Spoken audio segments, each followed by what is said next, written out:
में हम mass spectroscopy 3 के बारे में पढ़ेंगे।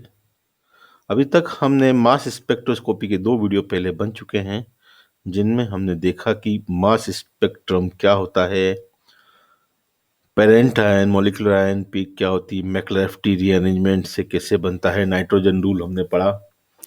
अब हम देखते हैं कि पेरेंट आयन और मॉलिक्यूलर आयन के अलावा जो फ्रेगमेंट्स आयन बनते हैं, तो वो फ्रेगमेंटेशन किस फ्रेगमेंटेशन मोड से बनते हैं, या क्या जनरल फ्रेगमेंटेशन मोड होता है जिससे हमें फ्रेगमेंट आयन प्राप्त होते हैं मास स्पेक्ट्रम में।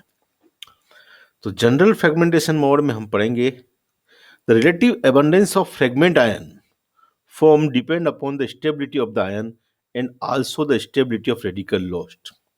हम जानते हैं कि अलग अलग फ्रेगमेंट आयन जो बनते हैं उनकी आपेक्षिक जो बहुलता, प्रचुरता जो होती है, वो उसकी स्थायित्व तथा उस रेडिकल के स्थायित्व पर निर्भर करती है जिससे वो टूटने से बना है। जो जिसका अलग हुआ पार्ट, वो एक मतलब यानी कि हमारे पास जो मॉलिक्यूलर आयन या पेरेंट आयन होता है, या हम कहें सबसे पहले जो बनता है आयन, वो रेडिकल केटायन होता है। उसमें से रेडिकल निकलने से बनता है फ्रेगमेंट आयन। तो जो रेडिकल निकला वो भी अगर स्टेबल है और बनने वाला केटायन भी स्टेबल है, तो ऐसे फ्रेगमेंट आयन की रिलेटिव अबंडेंस ज्यादा होती है। हम जानते हैं कि the formation of new bond is a powerful driving force for ion decomposition, यानी कि किसी आयन के अपघटन के लिए नए बंध का बनना एक पावरफुल ड्राइविंग फोर्स है। मतलब हम कह सकते हैं कि नया बंध बनने में जो ऊर्जा प्राप्त होती है, the energy release during bond formation is available for the cleavage of some other bond in the ion.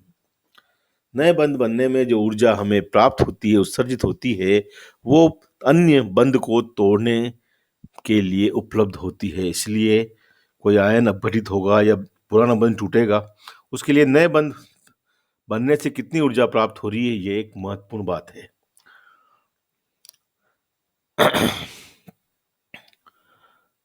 Some important fragmentation modes are describe below. किस तरह से फ्रेगमेंटेशन या विखंडन होता है और आयन प्राप्त होते हैं, उसके कुछ अपन पढ़ रहे हैं। सिंपल वन है सिंपल क्लीवेज। इसका नंबर 1 वापस अपन पढ़ सकते हैं होमोलाइटिक क्लीवेज, यानी कि समान विदलन या समान विखंडन। इसके भी अपन अलग अलग पार्ट में डिवाइड कर सकते हैं। Mode 1, this fragmentation mode operates in compound in which a heteroatom is singly bonded to a carbon atom. ऐसे यौगिक जिनमें विषम परमाणु जैसे नाइट्रोजन, ऑक्सीजन, सल्फर कार्बन के साथ केवल एकल बंध द्वारा बंधित होता है, इसमें इस तरह का विखंडन मोड होता है। Parent ion is formed by the removal of 1 electron from the heteroatom. विषम परमाणु से एक इलेक्ट्रॉन निकलने से पेरेंट आयन प्राप्त होता है। A new bond is formed with the adjacent atom through the donation of an unpaired electron and the transfer of an electron from the adjacent bond. देखें अपन, ये जो है जैसे केटायन रेडिकल, इसमें से एक रेडिकल निकल रहा है और यहां हम कह सकते हैं CH और X के बीच में डबल बॉन्ड बन रहा है। तो हम ये भी कह सकते हैं कि इसका होमोलाइटिक क्लीवेज हो रहा है, जिससे एक इस बंध का एक इलेक्ट्रॉन इस R के पास आ रहा है, जिससे हमें प्राप्त हो रहा है, सॉरी इधर से देखेंगे अपन क्योंकि R डैश अलग कर रहे हैं अपन, इस बॉन्ड की बात करें, यह होमोलाइटिक क्लीवेज होगा तो इस बंध का एक इलेक्ट्रॉन R के पास आएगा तो R फ्री रेडिकल अलग प्राप्त हो जाएगा, और ये एक इलेक्ट्रॉन और ये इसका एक इलेक्ट्रॉन दोनों मिलके क्या बना देंगे, डबल बॉन्ड, जिससे हमें क्या प्राप्त हो जाएगा, RCH double bond X। A new bond is formed with the adjacent atom through the donation of unpaired electron and the transfer of an electron from the adjacent bond. Transfer of electron from the adjacent bond और एक electron इसके विषम परमाणु के पास है, दोनों मिलकर क्या बना देते हैं, नया बॉन्ड बना देते हैं। जैसे ये ब्यूटेन 2 ऑल है, इसमें से हम कहेंगे ये बंध टूटेगा। अब इसमें भी 2 R प्रेजेंट है, तो कौन सा R रेडिकल के रूप में निकलेगा, ये डिपेंड करेगा। जनरली स्मॉल R जो है वो रेडिकल के रूप में निकलता है। क्यों? क्योंकि हम जानते हैं 1 degree radical is more stable then 2 degree which is more stable then 3 degree. तो इसलिए CH3 फ्री रेडिकल ज़्यादा स्थायी है, वो निकलेगा। बचा क्या, यहाँ पे इलेक्ट्रॉन दोनों ने मिलके बना दिया M/E fragment ion. Similarly ether, in the case of ether हम कह सकते हैं कि ये बॉन्ड टूटा और हमें R डैश रेडिकल प्राप्त हुआ, और यहाँ क्या बन गया, डबल बॉन्ड। एक मोड देखा अपने, mode 1। Mode second, when heteroatom is attached to a carbon atom by double bond, alpha cleavage is the preferred fragmentation mode. यानी कि अगर हेटेरोएटम बाय डबल बॉन्ड से जुड़ा हुआ है, जैसे ये अपन कहें कीटोन में, तो alpha cleavage is the preferred mode, alpha cleavage होगा। अल्फा क्लीवेज मतलब अल्फा बंध जो है ये कार्बन का, अल्फा कार्बन है, इसका टूटे या ये टूटे, एक ही बात है, तो निकलेगा। और हमें दोनों तरफ निकल सकते हैं, ये निकलेगा तो हमें प्राप्त होगा RCO ट्रिपल बॉन्ड प्लस, और ये निकलेगा तो हमें प्राप्त होगा R dash CO triple bond plus. Ketones, esters, amide, etc. show this type of fragmentation. Compounds having C triple bond and C double bond end group do not show this type of fragmentation.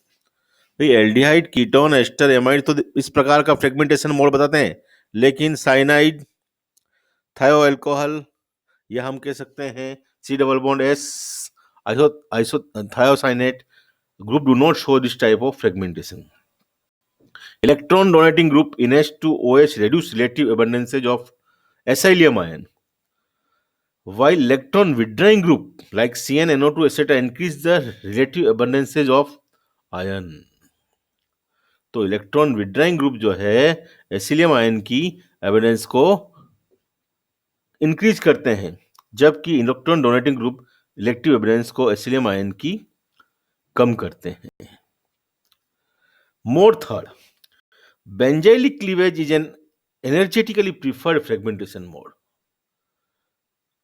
It involves the cleavage of a carbon bond which is beta to the aromatic ring. देखो एक important conversion है aromatic compound में, अगर side chain में, पार्श्व श्रृंखला में कोई भी एल्काइल ग्रुप प्रेजेंट है, तो वह क्या करता है कि बीटा क्लीवेज द्वारा एक स्टेबल ट्रोपोलियम आयन में कन्वर्ट हो जाता है, और हमें ट्रोपोलियम आयन प्राप्त होता है, और R रेडिकल अलग हो जाता है. Considerable stabilization of the troponium cation is provided by the aromatic system. The mass spectrum of ethyl benzene has a very intense ion MCH2 plus at M/E91. यानी कि ट्रोपोलियम आयन का M/E91 होता है, यानी कि कहीं भी पार्श्व श्रृंखला उपस्थित होने पर यहां हम कहेंगे कि beta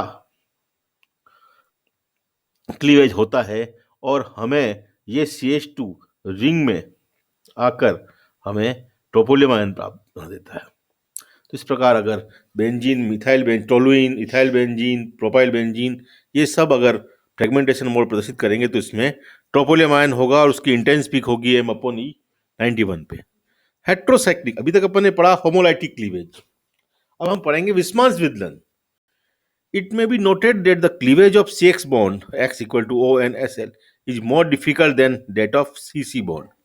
In such a cleavage, positive charge is carried out by the carbon atom and not by the heteroatom. In alkyl halide, hydrogen ions are formed in more abundance. As the size of the halogen atom increases, the CX bond becomes weak, so CCl cleavage is difficult.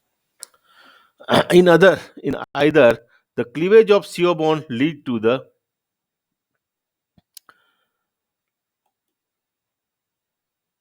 इसके बाद वाला जो portion है हम अगले lecture में पढ़ेंगे कि CO bond lead to the, in ether the cleavage of CO bond lead to the formation of alkoxy ion.